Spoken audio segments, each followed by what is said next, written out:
Hey, welcome to another episode of Welcome the back. Meaty Monday. Y'all see who we have in the middle? All Yes. right, this is going to be a dynamic show. I want to say thank you to Dr. Phil for coming on. Of course, we've all seen him out in this atmosphere. I had an opportunity to stay at the same hotel. I felt like I was staying next to a celebrity. And we asked him about coming on because I have friends, I'm pretty sure you have friends that might have some fertility issues. Everybody knows that Rebecca, if you don't know, you know now, Rebecca is pregnant and she is baby number 9. The entire family is carnivore. All is well. I just want to tell you guys a little bit of Dr. Kiltz. Dr. Robert Kiltz, founder of CNY Fertility, has transformed the fertility industry with his integration of Western and holistic medicine, offering affordable treatments and comprehensive healing arts and services. He is, and I'm saying he is a leader in the keto carnivore diet movement, regularly sharing insights on wellness and fertility through his blog and social media. This is the part that blew me. He is a licensed pilot and accomplished artist. Next time I will have some artwork. Dr. Kiltz lives in central New York, drawing inspiration from his home on, hold it, Scanned Atlas Lake. Did I get it right? That's close enough. That's close It's enough. good enough. There right? you go. Take it on from there, Dr. Kiltz. Well, there I am really excited to be here. And I met this amazing couple and F and G kicking Kiltz's ass. Like we're at this posh hotel, and G and F have the very best room in the place, which is right pretty much at the front desk. But I met I am just honored to be here, getting a chance to speak my words that I've been learning from people like yourselves. And so I'm let's see, I haven't met Laura before, Healthy Carnivore, and Rob and I've met, Rebecca, yes, and G, yes. So maybe I can get, like I'm the crazy fertility doctor that recommends the baby's diet: bacon, eggs, butter, beef, salt. And every man needs to be told how wonderful they are, fed steak and eggs every day, and made love to every day. And they will shut the F up and They'll make babies. Yeah, make babies. That's all it is. And ultimately, or at least practice. Making babies is the most important thing in life because reproduction is number one. And maybe again, I get a quick introduction of Laura, and then Robin and Rebecca and G, of how you got to this crazy fertility world, or this crazy carnivore fertility world. Yeah, so my fertility days are long over, which I'm okay with, but I wish I would have known about carnivore back in the day. But I had pretty easy getting pregnant. I just had to think about it, and I was. So even on birth control pills, actually. So I actually started doing what I call keto back in 1991. I did that for 28 years. And then I transitioned to carnivore in 2019. This month is actually my 5-year carniversary. And I've been a nurse for over 21 years, and I do teach healthy ketogenic type lifestyle to every one of my patients, their doctors, and their families. And I do live in a small town in Illinois. And so the doctors are pretty well on board because they don't know any better, which is okay. So they kind of follow along pretty well. So that's my favorite things. And then I am a deer hunter on top of that, and a gearhead. I like to work on motors too. Oh, love it, love it, love it. I used to be a grease monkey myself, but I haven't hunted yet. So God bless you. Thank you, Laura. Robin, Yeah. I love you. Phyllis, I love you too. So glad to have you here on the show tonight. Welcome, welcome, welcome.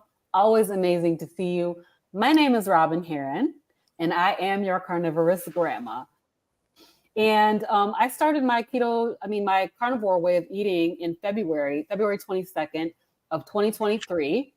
So it's been a little over a year, heading on towards a year and a half. Before that, I did keto. I did keto for 5 years straight. And then I fell off the wagon eating sweet corn, and I could not get back on it. I just kept struggling to get back on it for like 2 years. I watched actually Dr. Berry, who went from keto to carnivore, and I was like, okay, so he didn't die. He's actually doing really good. And so that's when I decided that I would try it. And so February 22nd, I just jumped onto the carnivore wagon. And after 30 days, I knew I would never go back to my old way of eating. I would never be able to go back to the standard American diet because I saw so much healing in my body within 30 days. You know, and I continue to see additional healing as the time is going on. I still have additional healing to do. And I got some additional weight that I want to lose. But carnivore is absolutely amazing. I love it, love it, love it. And I love these ladies, and I love this show, and I love that you're here tonight with us, Dr. Kiltz. Well, I love that I was invited, and we're just the most amazing energy. Gee, looked like you were about to jump in there. That would be me. So listen, once again, hats off to you. So thankful that we have a fertility doctor in this community.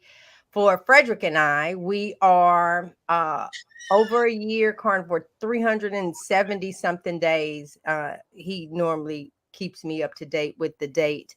I think for me, this is now healing my body. That's what I'm looking for, healing.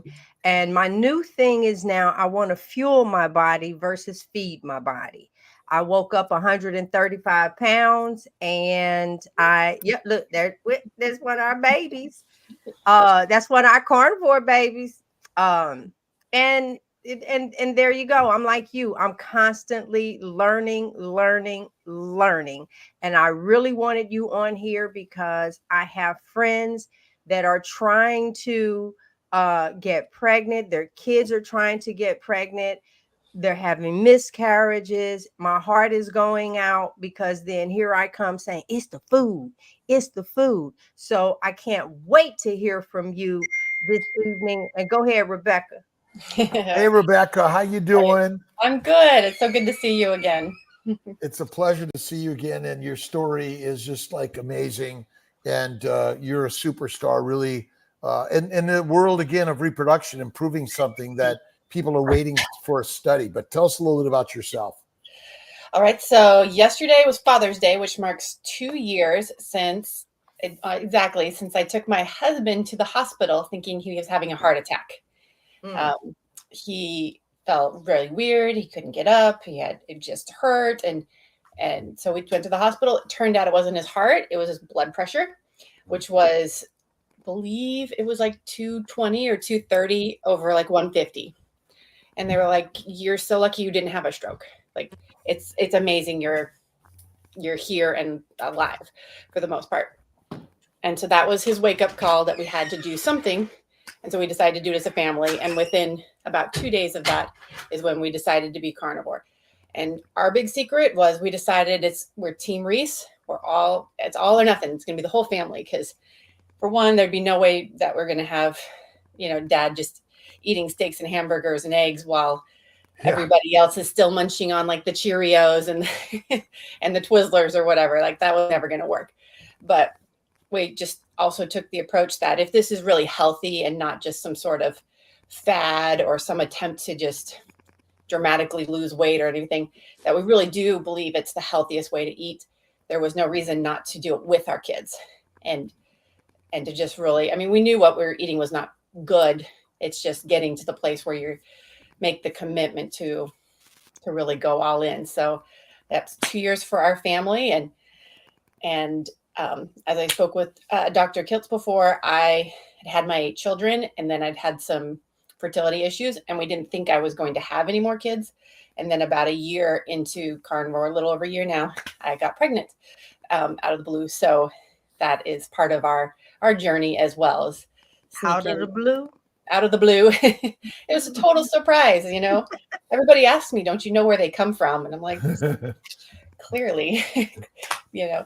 So that is our journey. This will be our first carnivore baby. And the little one that you saw peeking in, snuggling up to me, she's probably only had 3 months of her life that she was not on the carnivore. Wow. And so we think that's just remarkable for her health, her everything. So she's gonna be a rock star. I think so. Absolutely. She is sharp, man. She's been most verbal, like she is really, really sharp for her age. And I gauge that by all of my other children early on. I think she just has like the mental clarity. She's sharp. She's great verbal skills.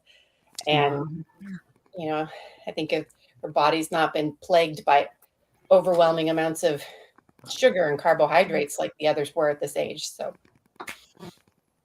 All right, let's move forward. So hit them, Rebecca. Get them. All right. So our first question, just give us your best shot. How does carnivore diet specifically influence reproduction health and fertility?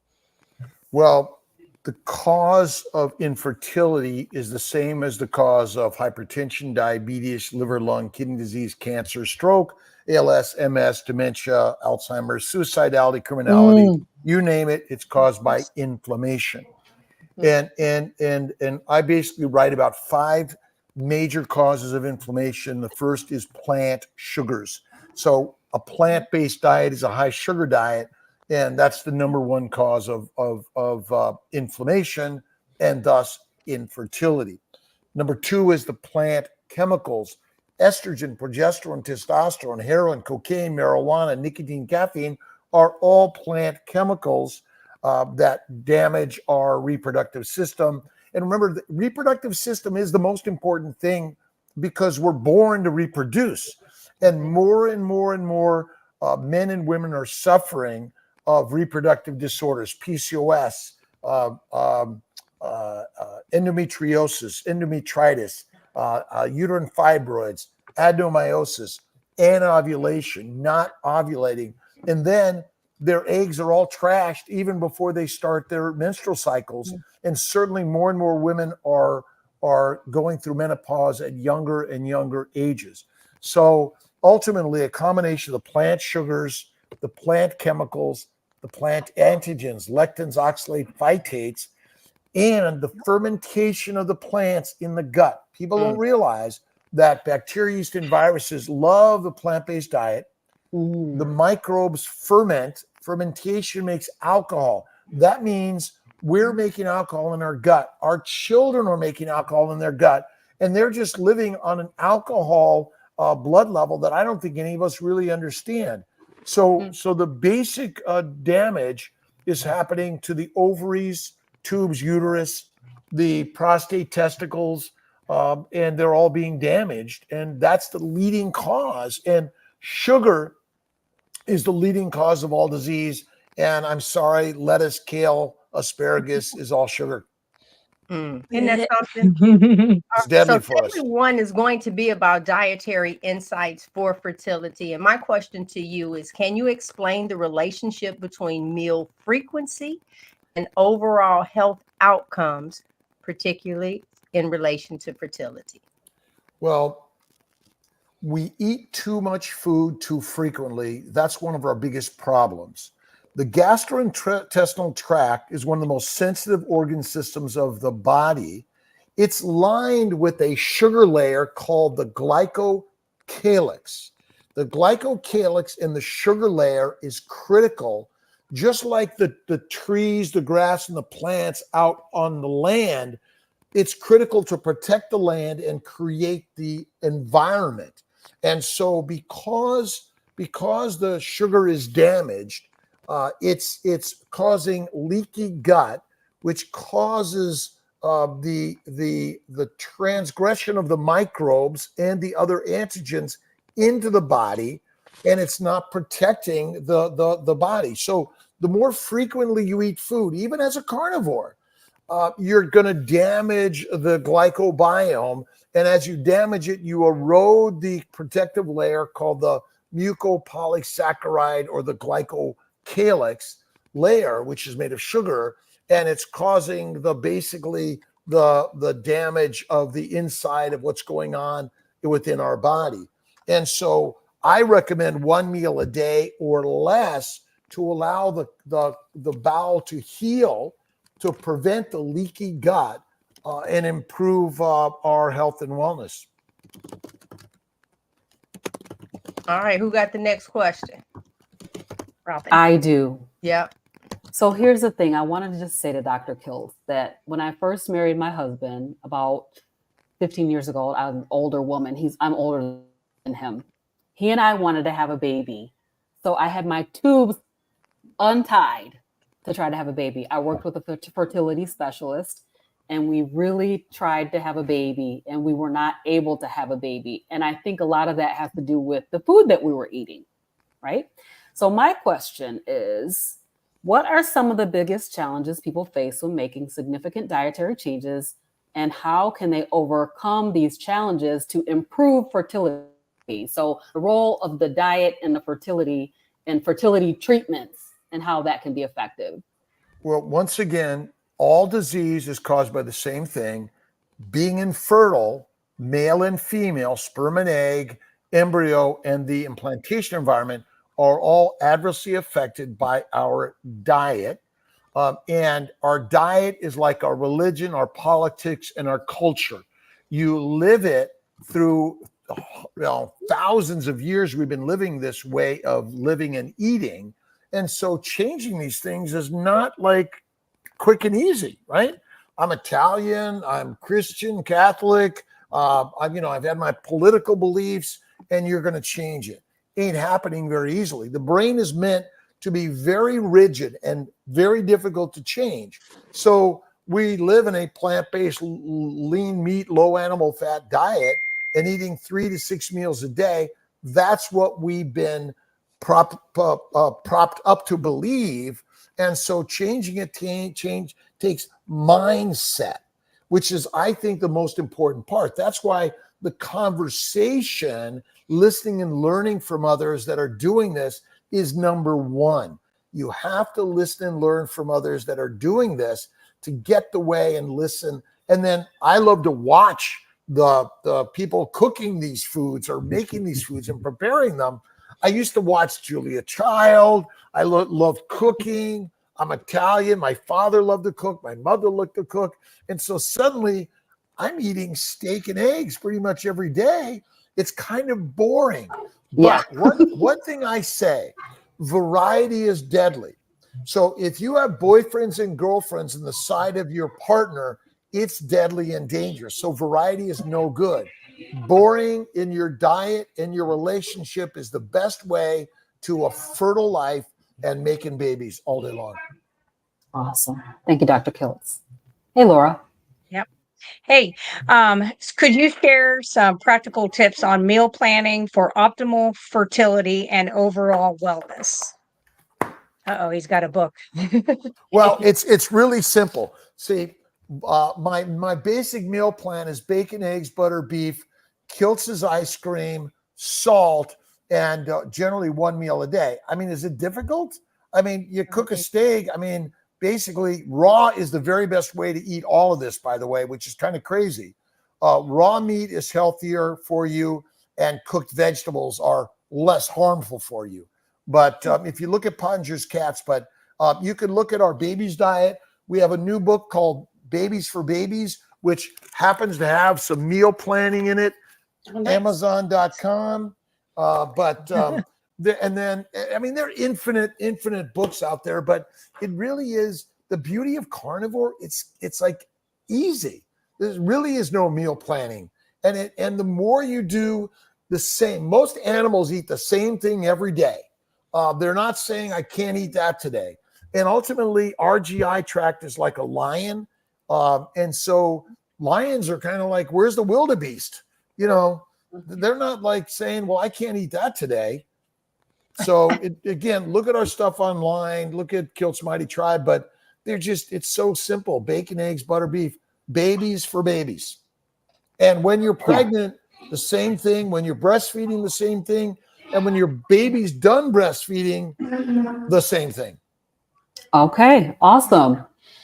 So let's talk. You kind of touched on this a very little bit, but let's talk a little bit about positive thinking and wellness. So I love your 5 o'clock in the morning meetups where we talk all about Yes. positivity. You know, you talk about the Lord, you talk about reading and studying. So here's my question. What role does positive thinking play in achieving health and wellness goals, especially in the context of fertility? Well, the mind is ultimately the master, and you need to train the mind to think in the direction you want to go. So this is the most important thing of life. Faith is number one. Faith and belief in God. Whatever your foundation of God is, we need to all look in the mirror and see God within ourselves and all other humanity. God is critical, and have faith in God. Imagine that everything happens to you in your favor. It's the building blocks of life. The stress and the struggles are the strengthening and the building of where you want to go. And ultimately, whether it's infertility or other life events that are hard, it's through hardship we build a strong ship. And community is critical. And ultimately, religion is about community. And the more we realize that God isn't in a place, it's within all of us. And when we connect together, that's why I think churches and synagogues and so many places where we come together are great. But ultimately, all you need to do is in solitude, God is there also. And that's one of the best places. But I love to read. I read the Bibles, the Bhagavad Gita, the New, the Old Testament, the Quran. I love to read Marcus Aurelius and Meditations. And then there's this other guy who's written a book, Living Your Best Life. And I have a book on daily inspirations, also on Amazon.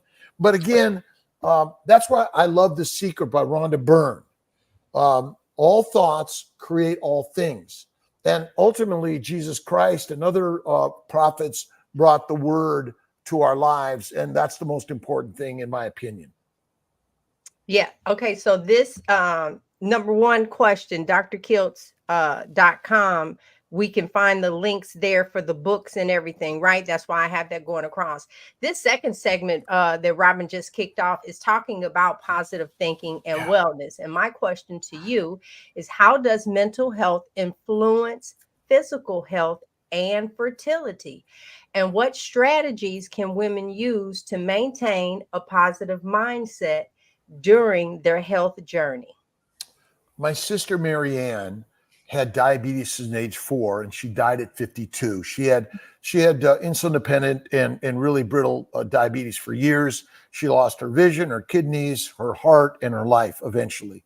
And but my sister Mary Ann was always an amazing, positive, loving, kind person. My mother was that way, and so I learned through their experiences in life and how they lived that it's one of the most important things. The mind is ultimately it. I don't care what your health and wellness, your life circumstances are. If you've got the right mindset, everything is okay. And so meditation, prayer, visualization, mantras, I think are very, very important for all of us.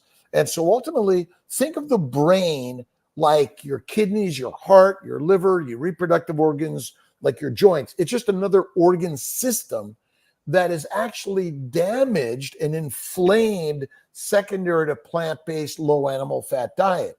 So keto carnivore and fasting will tremendously help your brain function better so you can use the word in the way of developing your life. Now, interesting enough, I was dyslexic and couldn't read as a kid. So, if it was a picture, I can look at it, watch cartoons, and that was about it. And so I didn't understand the power of the mind because my mind was a little messed up. Finally, I did a lot of work to get better, but when I found keto and carnivore, it really helped me tremendously to lose a lot of the depression, anxiety, and help me even read better and listen and learn better at the same time. But I think mindfulness is more powerful because 20 years ago, I brought mindfulness, acupuncture, meditation, and prayer to my fertility practice. And then some of my patients were doing paleo and getting pregnant. I'm like, what's this about? What's paleo? That's how I actually got into the nutritional side of things, because I started with mindfulness, which I think, again, is the foundation and the capstone of everything we're talking about is how to listen and learn and focus on positivity. That's why I do my morning live. I do it because I need it. And starting the day with thank you, God, Lord, creator for the day, or whatever the mantra is to help guide your life through the word, because the word is the way. Amen. Amen. All right. So on that note, can you talk about the connection? Because you touched on it some, but the connection that there is between emotional well-being and dietary habits, and how one can support or sabotage the other. And we've all talked about, like on here, all four of us noticed that we are much more emotionally stable eating carnivore. We fly off the handle less. You're getting less ups and downs. And I think about this a lot of my, we've grown up in a culture which basically shows that every time a woman is sad, she goes and eats a pint of ice cream. Yeah. So exactly. So the connection between those, and when you well, so we are emotional beings. That's who and what we are. And so no emotions is not normal.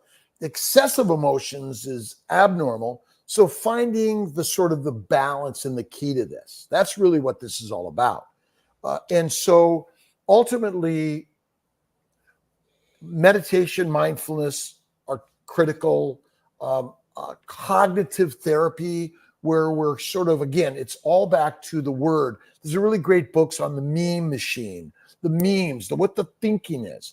But, we all have come from some trauma, right? But we either carry our trauma as a belief, as like it's currently happening to me, or we can drop it and let it go and see the beauty of the way and the world. And so we need to work on, and I love violin, it's Ho'oponopono. That's, again, I love you, please forgive me, and thank you. Simple phrases to, listen twice as much as you speak. And sometimes we go like crazy, but it's like, you know what? Please forgive me, I'm learning all this. But I think this is the most important practice that each of us can do. We're learning together in this. And I'm kind of a little bit OCD, ADHD. I'm always, remember when my partner says I'm always too close to people, but I'm Italian. That's my nature. My parents taught me that. But sometimes you just listen and learn. And again, especially if you're living with other people or in your environment where there are more emotions, and my job is to practice listening. And I always say, I love you, I love you, I love you. It's always internally, and then I bring it externally. And I read the book by Rhonda Byrne, The Secret. Then I read every book from that about The Secret. And then I began to realize it's all about the mind. And James Allen's book, The Mind is the Master. And it's all about Christianity mostly. Again, every religion is part of this. But when you learn that, and you can help, like, just calm the emotions, yoga, meditation, prayer, acupuncture are some of the things that help. And sometimes you need some cold water work or massage work or body work to help guide the mind and calm the monkey. Now, one of the things I think is important is don't label yourself as what you don't want to be. Label yourself as the thing you wish to be, and imagine as if you are already. Kiltz is pretty calm, isn't he? Maybe. Most important thing we're talking about. Oh. Go ahead. Yeah. What advice would you give to someone for incorporating mindfulness and other positive thinking practices into their daily routines so that they could support their overall health, and along with that, of course, their fertility? Well, it begins with a daily, I start morning practice. I mean, I get up at between 3 and 4 o'clock in the morning. I get up early in order to practice these things, and meditation and prayer are critical. I listen to books. I'm reading books. Right now, I'm listening to a book, Why Religion by Elaine Pagels. And by the way, people on my morning lives are often giving me advice on which books I should read. And basically, as a doctor and scientist, I said, God doesn't exist. And then God punished me and gave me challenges and trauma and stress and struggles, which led me to figuring out all about God and philosophy and how important these things are. So, I do my morning live. I listen to books. I read books. I have books everywhere that I'm practicing these things because, once again, the word is the way. And technically, there's nothing out there. Everything out there is created in here. And the more you tame this guy right here with kindness, love, generosity, the more your life will unfold in more amazing ways, I believe. But it's a daily practice. Join Kiltz, 5 a.m. Eastern time, or watch me on reruns. Awesome. All right, so now we're going to move on to our next segment here, which is holistic health approach. So how important is a holistic approach to health and fertility, and what are the key components? What'd you say? Well, so number one is infertility is what we're talking about, the foundation of what I do. But ultimately, if you make your body fertile, no matter what's going on in your life, you will improve your life, by the way. So I've just a little digression there, but repeat the question one more time. So how important is holistic approach to health and fertility, and what are the key components to that approach? So an integrative approach, right? Western medicine is good. Eastern medicine is good, but together they are valuable, I think. We're living in a world where there's value in learning about acupuncture, massage, meditation, prayer.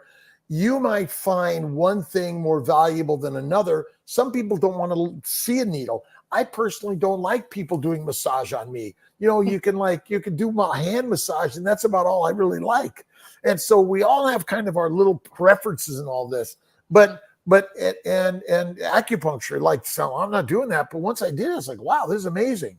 And so find the thing that feels right.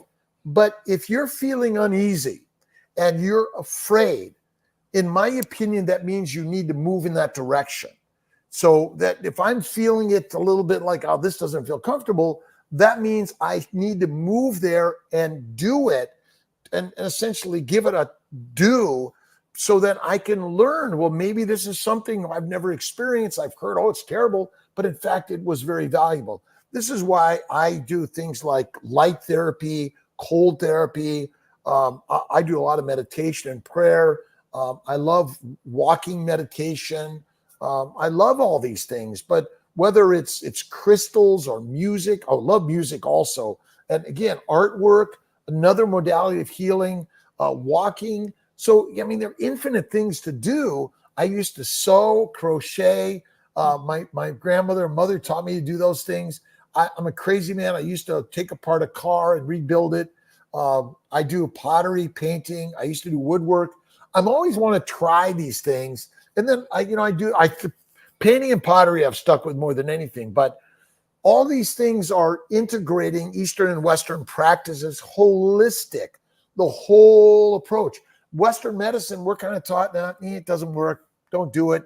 It's sort of like, well, it's not that expensive. You could do it. It doesn't matter. But, and I was just listening to I got to find this. I apologize. Elaine Pagels.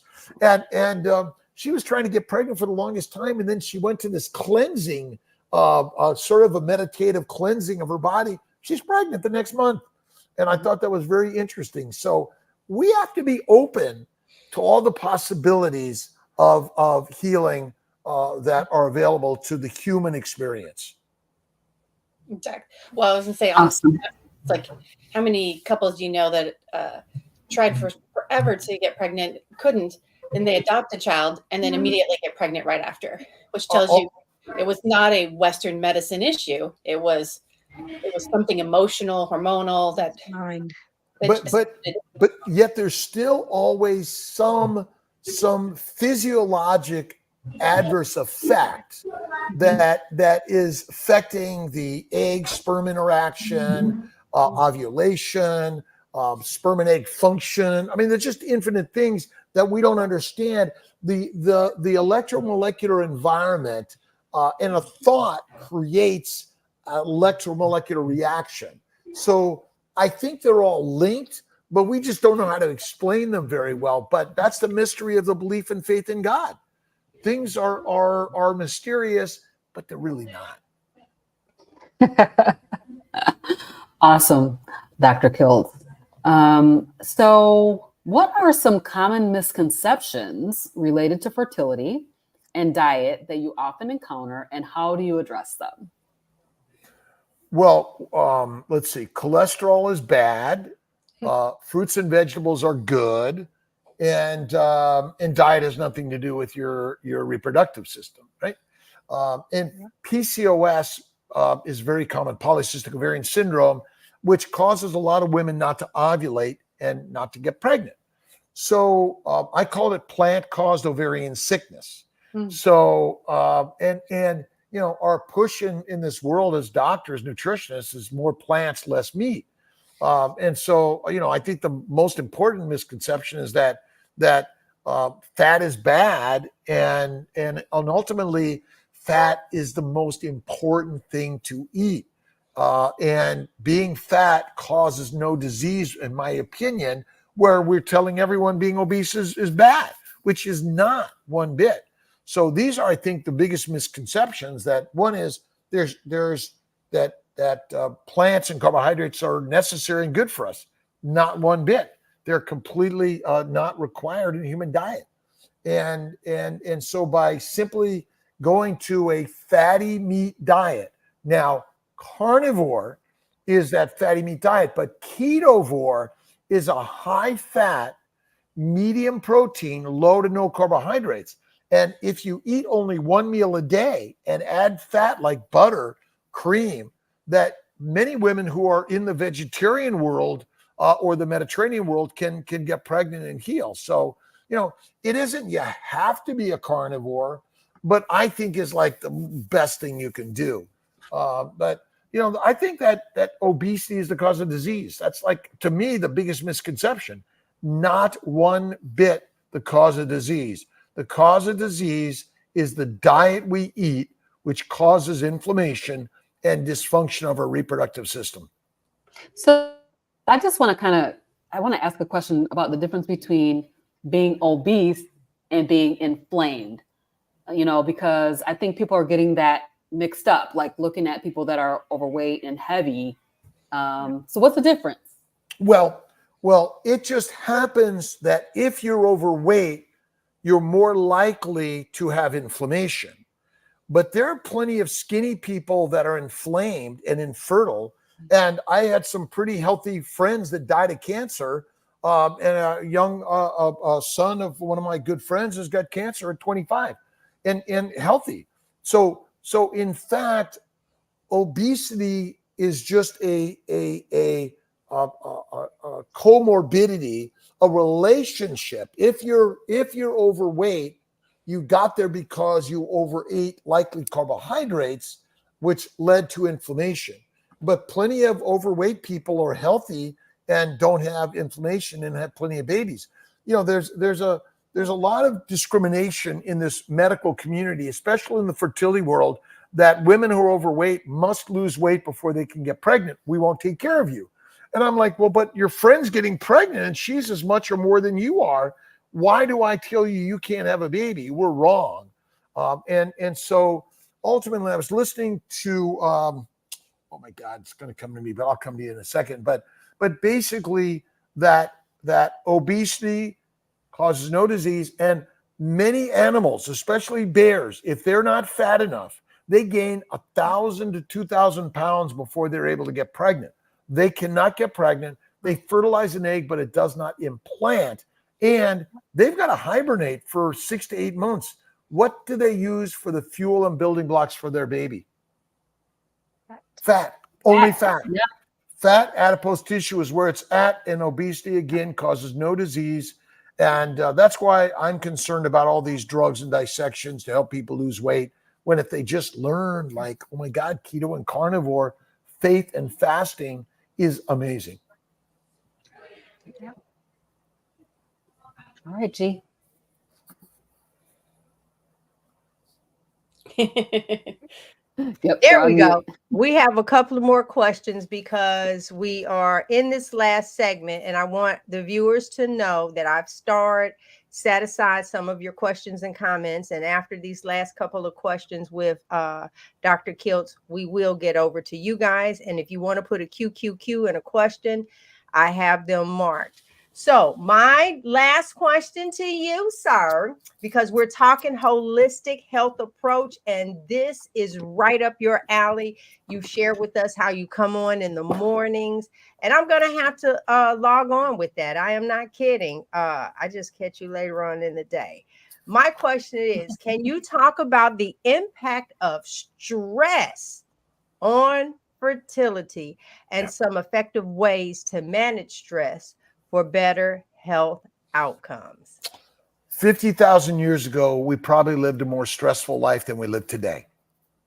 That is true. But stress is still a major component of dysfunction of our reproductive system and all of our other systems of our body. And so stress increases cortisol and epinephrine, which are anti-reproductive chemicals, versus serotonin and oxytocin, which are pro-reproduction. So by reducing stress, we significantly improve our reproductive function, and we can probably have more loving relationships with our partners, because when you're stressed, it's kind of like you don't want to do it. And I always tell people, listen, you have to take more time with your partner. You have to be more loving and kind and generous to your partner and yourself. And you have to just lead the way and be patient as you're making love to your partner. It's not slam, bam, thank you, ma'am. And this is where, going for a walk or just cuddling for some time or making a beautiful carnivore meal, that is so important. And ditching the alcohol, for sure, it's not good for us. But again, the meditation, prayer, visualization, and working on mindfulness, yoga classes, Tai Chi, hanging out with the Browns are all ways to like de-stress. But again, this idea, well, I'm under too much stress. Okay, no. I am so relaxed. Listen, I've got 500 plus employees. I work, 24/7. My text messages go off all the time. I'm getting yelled at all the time when I get home. I'm kidding. Way not, by the way. I am so blessed and lucky. But I would tell you that we control the environment. The environment doesn't control us. When you begin to dig into Eckhart Tolle, Deepak Chopra, look at James Allen. I went to Tony Robbins, walked on the coals. Oh my God, these experiences are really great to do. It helps you control the monkey in the mind. I have one more question. Only one? No, because you touched on something that put a smile on my face. All right, so you just said how no wham bam, thank you, ma'am. But there is a time and place for wham bam, thank you, ma'am. But I want to know how when you guys are when you're sharing with the people, how often do you tell them they should do it? Every day. Because you got to every day. Okay. So number one is so this idea you got to do it is not true. All right. And so if everyone's in sync, it happens. You don't have to do anything. The problem is people are like, oh, I can't get it up, or it's not going to work, it's not going to last, or like, I'm just not ready, I'm too stressed. shut the F up. Flatter him, feed him, and make love to him. Mm-hmm. A lot of this is, again, there's no right way, there's no wrong way. Just let go of like, oh, it's got to be there this way, right? And oh, my testosterone's too low, or I got to have the pill, or whatever it is. Like it's my testosterone level is in the dump, below normal. My vitamin D's in the dump, below normal. It works fine, and I don't have rickets. This idea of measuring anything, it's like, you know what? Just be patient, and it happens. So I don't care. You can have it every day, 5 times a day. Now, if it's 5 times a day and there's a little, like almost no sperm because you're ejaculating all over the place, you know, maybe once a day would be nice, or every other day be fine. But the right time is the real time. And when's the right time? Well, you know, it's mid-cycle. It may be after we trigger you for ovulation. But a lot of time is like, it's the right time when it's the right time. Stop thinking. Just, you know, it's quite an interesting thing. We make so much of it. If we just spend more time with our partners, be loving and kind, you know, make them do something special for them. Like, this is where we need to get to. The more you give love, the more love comes, and the more that those babies just show up. Okay. So So- now I know, Laura, wait, he hit another one. So how long, you said, like, if you're doing it so much where it's like he's spitting out cotton, it just ain't coming out like it's supposed to. How long does it take to really and reload, for lack of some scientific words here? Yeah. Depends. Well, it all depends. It depends on your age or virility. I mean, you know, ultimately, we don't know that answer for everybody. Mhm. And you know, if you're having it every day and we check a sperm count, it's really shit. Give it 3 to 5 days. We'll see what it does. Gotcha. You know, that's kind of a lot of it. If what you're doing isn't working, do something else. And you know, there's no one way to do anything. Again, but if it's not working, you know, let's change it up. But I would say that about 3 to 5 days. Sometimes it might take longer. Sometimes it's only the next day. We generally feel that, you know, every day might be a good way to get the very best sperm coming out. But it depends, you know, if you're in the almost 70 guy, or if you're the 16-year-old guy. Going to be a difference. So I wanted to go back to something you kind of hit on earlier, just from my observation. I was a cardiac cath lab nurse and then open heart. And so it is so true. I had people say, oh, you're in the cath lab. You've got to have these massively obese people coming in there having these heart caths because of, you know, cholesterol and plaque and whatever.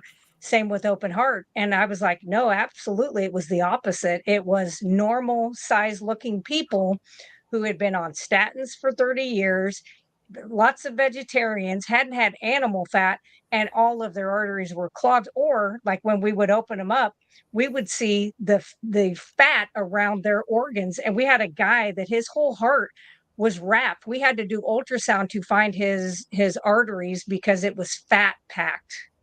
Remember, we are meant to be hyperphagic in the fall in order to gain the weight for the winter. That's natural and normal.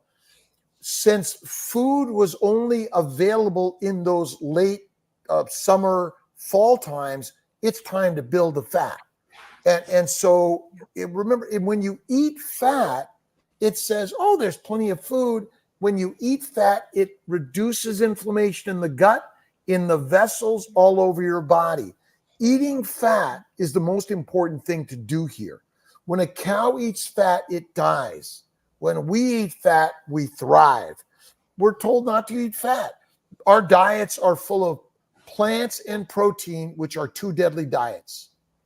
Well, and I I've agree. noticed too, when you think about our culture seems to affect women so much more, I feel like, because women start to become self-conscious about their weight and their diet right about the time they go through puberty. Yes. And then we spend basically our whole lives trying to eat less fat, calorie restrict, you know, have a lean salad every day with chicken breast on it. And it starts right as our fertility is coming and we're going through puberty. And I feel like that's why women are just getting more and more off earlier and earlier. Right. And the biggest problem is your mother ate that way, which damaged you in utero. Plus it damaged her eggs and sperm and her mother and her mother and her mother and her mother. So this has been passed on. If you look at Pottinger's cats, Pottinger wrote a book where he fed cats raw meat, raw milk, or cooked meat and pasteurized milk. And those animals that ate the cooked meat, pasteurized milk, actually passed on the damage to their subsequent progeny, where by eating, we're meant to eat actually probably raw meat and milk and not cooked. And that actually will reduce inflammation and make us the healthiest you can be. Oh, wow. Okay, so really quick on here, which I think Carnivore Mommy and Rebecca need to get together because she has 8 kids. Yeah. She wants to have another baby or 2 and have carnivore pregnancies. But husband's what type 1 diabetes Type 1 has killed his swimmers, she thinks. So if they were sitting in your office, what would you tell them? Uh-oh. There you go. Keto is Kiltz with keto is carnivore. Listen, the sperm is damaged, the eggs are damaged, the embryo is damaged, the implantation environment is damaged. The hypothalamus and pituitary glands, which are critical for the proper hormones that tell the ovary or the testicles to make sperm or eggs. And so carnivore basically removes the toxins. Fruit, fiber, vegetables, seeds, nuts, lean meat are toxic to your egg, sperm, embryos, uterine environment, testicles, and the rest of your body. And so I've seen plenty of guys' sperm come back by going carnivore. Sometimes we need to add some HCG or some Clomid. What is that? HCG, human chorionic gonadotropin. It's pregnant nun's urine. I'm sorry, not pregnant. It's either pregnant women's urine or it's menopausal women's urine, which basically has a high LH, FSH, or the HCG, which come from pregnant women's urine, which basically stimulates the testicle to make sperm. So, so how is she? How is? Because in my head, am I supposed to be peeing on somebody? What is supposed to be happening? Well, that might work. Pregnant women's urine is collected in order to make HCG, human chorionic gonadotropin, or menopausal women. This is controlled. This is not like people out here stealing pee, right? Yeah, it's not like blood. It's not like blood donation. Okay. Yeah, but exactly where it's at and how it's doing, I don't know. But they process it and clean it up and scrub it down, and we use it all the time. Okay. Donna would like to know, how long should we stay on 1 meal a day? I think 1 meal a day is the best way to live your entire life, because your gastrointestinal tract's job is take the food you ate and send the amino acids and the sugars to the liver to make fat, send the fat to the rest of the body in order to make the energy that your body requires fat. And so now, if you're not getting enough calories, eat more fat or eat more meals. But again, the more food that goes through the GI tract, the more damage you'll do to the gut. That I think is a secondary problem along with a plant-based low animal fat diet. I love my husband for this. He wants to know, what nutritional requirements should our typo right there 28-year-old daughter focus on while following the carnivore diet during her pregnancy to ensure both her and the baby develop? Okay, so we're going to send that to her. Yeah, just go online to drkiltz.com. It's there somewhere. Listen, Occam's razor, the simple answer is the one. I mean, ultimately, this is not a very difficult concept. This is the beauty. That's why I'm good at it, because it's easy. I'm not good at hard. I'm good at easy. And again, every nutrient your body requires comes from animal meat, fatty meat. I think organ meats are really great also.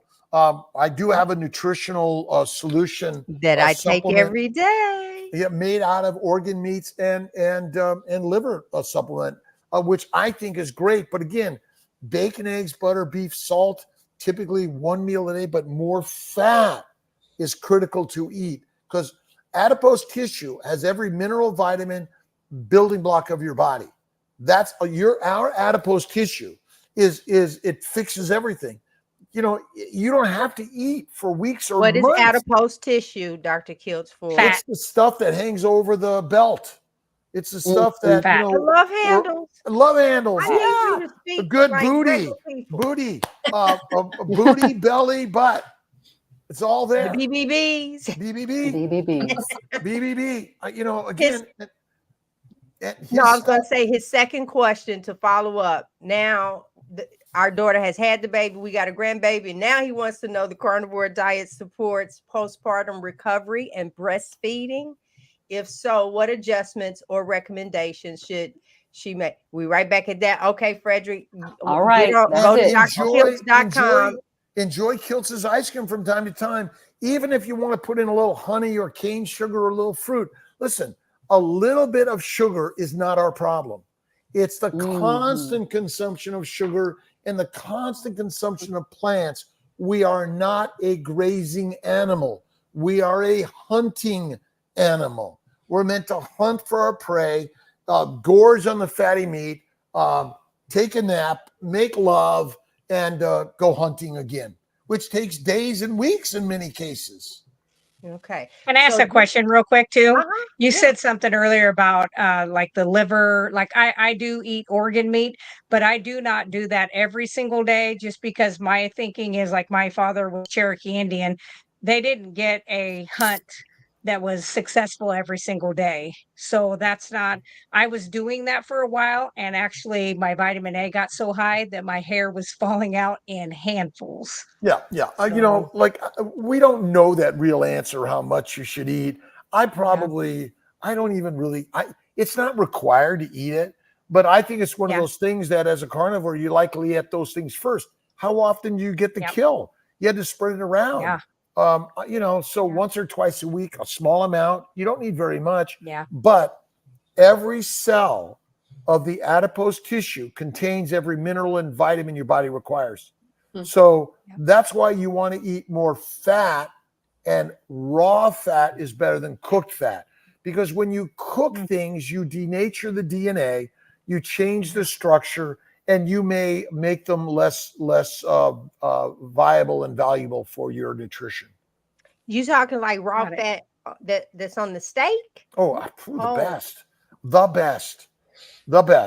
I do have a question. I would like to ask, if a person is just eating one meal a day, how much should they be eating? Does it matter? Do they just eat till they're stuffed, or how does that work? Well, if you're getting fat and you want to be skinny, eat less, move more. If you're getting skinny, you want to get fatter, gain more weight, you know, eat more, move less. So it all depends. I eat about a fistful of food a day. It's not a lot, but you know, if it's more fat, like I'm not wasting away. My weight's the same. And I do weights, walking. That's the most important thing that I do. Not heavy exercise. I don't go crazy. Light stuff, but I typically do one meal a day. I've been practicing my poached eggs, my 4 to 5 minute eggs. I like a runny inside, and I like the white to be firm. So I'm practicing these things right now. I mean, I love it. I love a medium well over fried eggs. I love that. I love deviled eggs. Oh my God, with like duck grease, mayonnaise. But I would say that again, I don't know it. There's no measurement of how much protein per gram per. No one knows that. There's what animals like looking around saying, "Did you get your right minerals and vitamins today?" You know, there is nobody that's nutrient deficient. They're plant protein poisoned. They're plant protein poisoned. That's all we are. I don't see rickets. I don't see vitamin C deficiency, vitamin D. There doesn't exist. That's not our problem. We're poisoned by plants and protein. So D says the only thing that I struggle with being on the carnivore is not being able to get more than 5 hours of sleep. I go through that as well. I've upped in my fat and turning off all the lights in my house. Any suggestion? Take She didn't put in naps. there sex. Take naps, make love to your partner. And, you know, like you're going to die one day. You're going to sleep the rest of eternity. Why you have time as a carnivore? I get in my pottery studio. I go to work. I talk to people. I go online. I do stupid shit. But again, how much sleep are we supposed to have? I don't know. Nobody knows that answer. Now, I take 1 to 3 naps a day. Today, I get to the office. I got to the office at about what was it, 3:30. I was like, you know what? I got up a little early. I'm going to take a 10-minute meditative nap. I listen to a book, or I just go through my love stuff in my life. And then I'm like, okay, I'm up. And then it's like 10 o'clock. And I'm like, shit, I'm dragging. What do? Turn the light off, lay on the couch, and take a 10-minute nap. I go through, thank you, God, Lord, Creator, for the day. I do meditation and prayer. I wake up in 7 minutes, and I'm back doing my stuff. I'm like, I'm driving home. I'm about to fall asleep. I'm like, some days I come home, I take a nap. But today I got on my walking treadmill, did that because I had to get ready for you guys. Yeah.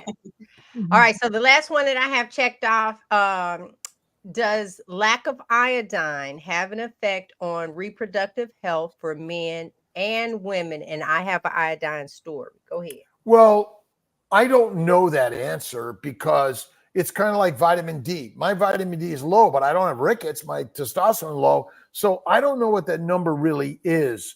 I would say that, again, what damages the thyroid gland?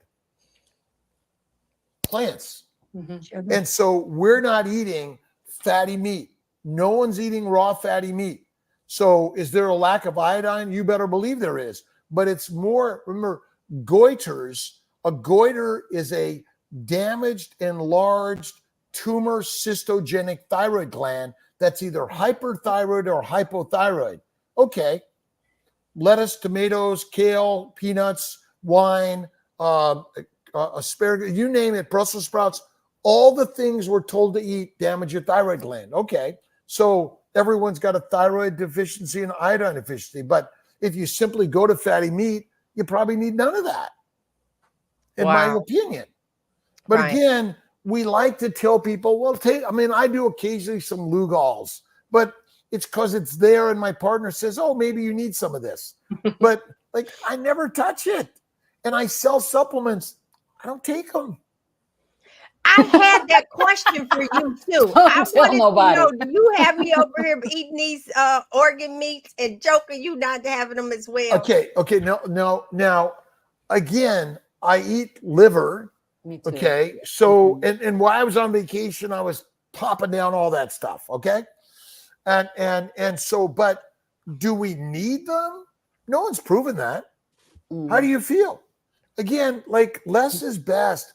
We're spending so much money on shit we don't need. Like, again, I'm the physician that sells the things because I have people buying them and I want to get a good product at a lower price. I mean, I'm the Walmart of IVF, right? And I sell the stuff, but I'm not telling people buy this, to this. Yeah. But for all those people are like, oh, I need this stuff. I want to have it. Where do I get it? You know, I sell it. And hopefully I've got a good product at a good price. Okay. So let me just say, I did a interview with Todd, the Carnivore Cure. And he talked about how he upped iodine. He takes the 5% and he upped it. So my husband, I'm like your partner, I've been telling him, put these drops in. Well, now I will say, I don't know if it's since the drops or what, but he's having some great longevity. Oh. It's working longer. Yeah, it makes me want to hide the drops. No, I'm so drops away. I noticed even for me, since I've been doing the drops, I'm back to having hot flashes again. As a matter of fact, while we were on here, I texted him and said, I need you to adjust. Now he's in Atlanta. I'm like, I need you to adjust this AC because I'm in here burning up. Yeah. Okay. So what? I need to go down to 3 drops. What's going on? That which you've never heard about or don't know about never becomes a thing in your life. And so there are many things that we're directed towards that we're like, oh, I need this. I got to do this. Right. And so, I mean, even in the back of my mind, I'm like, gee, I probably need to take this. And I'm looking around and thinking, well, maybe this is what I should do. Now, placebo is the most powerful thing of the universe. I love you, honey.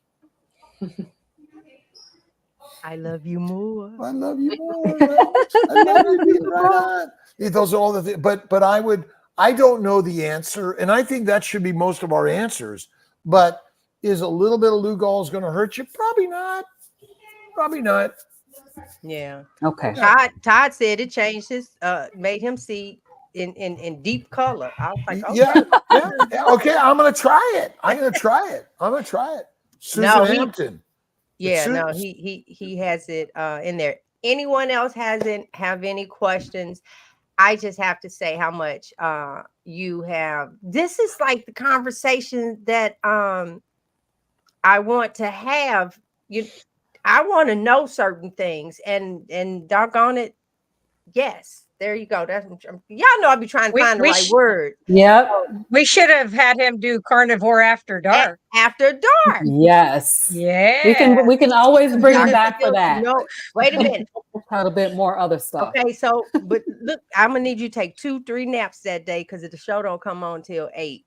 I do that. late. I'm good at that. I'm good. I don't go to bed until 9. Okay, there you go. So and I'ma pull sometimes you I in could with- push it to 10. Now if I'm in Madrid, Spain, we could work it out. No, I'm good. I love Let it. me see Look what at we have. this stuff is the most amazing. This conversation is the true health and wellness conversation we should all be having, because you have to integrate Eastern, Western mindfulness, what you put in the mind of the mouth and the motion of the body, and be very discerning of what you put in your body or what you allow your body to be put into. Very important. Interesting. All right. So, 25 milligrams of iodine daily for the past 2 months, and my energy levels have gone through the roof. Yes, that's the same thing like Frederick is saying. It really is. Okay. But I'll give it an experiment. I'm going to do some liver supplements, organ meats, and I'm going to do some Lugol's for the next month. no, you just added too many variables. Now Okay, I know. just the Lugol's. Lugol's? We want to know the results too, Dr. Yes. Okay. Yeah. Okay. And you do. Sounds good. I'm gonna know by your face. Oh. All right. No. Carnivore All Mommy. right. So Carnivore Mommy had a question that didn't get answered. Yes. So Yeah, I'm here. it's up at right the top. It's up at the top, I think. Oh, it's one. Yes. Oh, okay. So that means it came from Carnivore Mommy. Hold on. Carnivore Mommy. I think he was asking if he had seen any like miscarriages and trouble. Let's see. The carnivore. Y'all find it. Y'all keep looking. Let me see. It was up there quite a ways. Good shot. But it was just asking if he had seen like miscarriages and trouble getting pregnant with people who I think had like taken the COVID vaccine. I think is what he was. Well, all getting to. viruses Oh, y'all are gonna have to find. I inflammatory. didn't. And I have no opinion about that second part of the question. Okay. Understood. I was looking for the questions. All right. So the question about pregnancy and COVID shot, that's what you don't want to talk about? I have no opinion. Me either. Me either. So there you know, go. and one of the things that are important for everyone, they're in charge of their health and wellness, nobody else. And the beauty of the universe today is there is more information online today than I had going to medical school and going to the library. So every one of us has the right to learn about health and wellness of your body, your family's bodies. And so it really isn't rocket science. It's easier than anything you ever know. And in this keto carnivore world, lions lead, sheep be our feed. And remember, lions are the masters. When I went to Madrid to the palace, I mean, there were more lions there than they'd ever seen before in the Prado Museum. Everything was a lion. So we be the lions. That's critical. Yeah, absolutely. There you go. I love when people shout themselves out. This is what they've done. He's lost 130 pounds. Yeah. Congratulations. And the crazy, let me tell you, he lost me because I'm now 135 pounds. So you just pretty much lost the whole person. Well, Right? my high school weight was 135. Like I'm 150. And you know, it's sort of, you got a little bit those love things over here and a little one over here. And, you know, I want to look like Keto Savage or Sean Baker or something, but I'm okay. I'm like too much work. You're doing great. It's not, great. I'm happy. Okay, wait.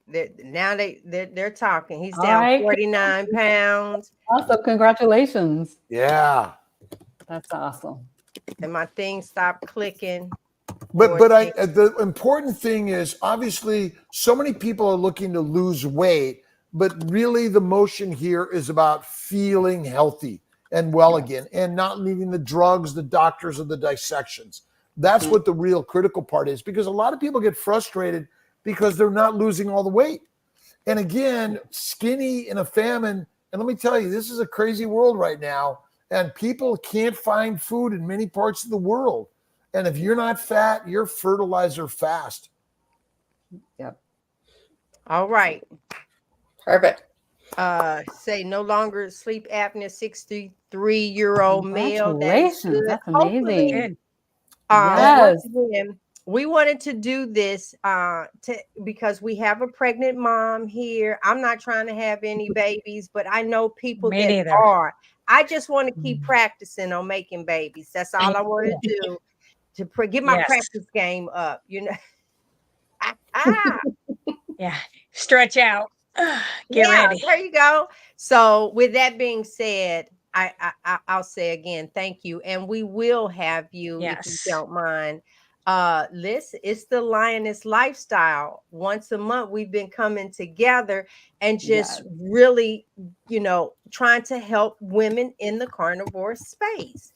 And then to have you, it's like perfect. So I will get with Jake from State Farm and And let me just say one thing. Yes. Anything fake placed in our body is not good for us. Oh, I lost my butt. I was thinking about going to Miami getting one. Don't do it. Well, Oh. I would be very cautious because you're already hot mama. So Right. hot babe. You don't need it. Don't need it. Listen, and that's one of the things, people need to learn to love the body they're in. That you are in. That is the Yes. most important thing, and the universe will unfold in more amazing ways. And if it's fake, stay away. Yeah, Stay no, away. I'm not. No, listen, he talks about that all the time, where he's like, nope. Which my answer kind of covers some of those controversial questions. All right. Yes, Okay. it did. So we are going to say goodbye to everybody. Thank you guys so much. Thank you. We will the show is pretty much I'll have to make some adjustments for him. And that one you can wear your pajamas to the Carnivores After Dark. Dr. Yes. Kiltz, listen, his information is across the bottom. When you go to there, you will see a plethora of everything that it is that you need. And as you can see, he's obtainable. He'll answer a question. And there is a special place in heaven, honey, waiting on you already. Yes, Because you are absolutely. just nothing but a blessing. And I appreciate you. Absolutely. And I can't wait to see you again. Will you be in Orlando? Where my little thing at? I'll be in Orlando 1st to the Oh, 4th. gonna miss Listen, the- inbox me your hotel. Where you staying? we're there. Well, you have to be at a Hilton. Okay, I'm at a Hilton. I have no Okay. idea. You tell Okay. me where I should be, I'll be there. There you go. There you go. I'm trying to get you that good room. You give me a good room rate. Listen, these are, and women lead the way. And as women really advance in this keto carnivore lifestyle, it will help men be healthier also. And again, our children, all ages, carnivore is the way. That's it. Yes. That's it. That's it. Right. Until next time, thank you guys so much. We will see you when we see you. Keep sharing. Hey!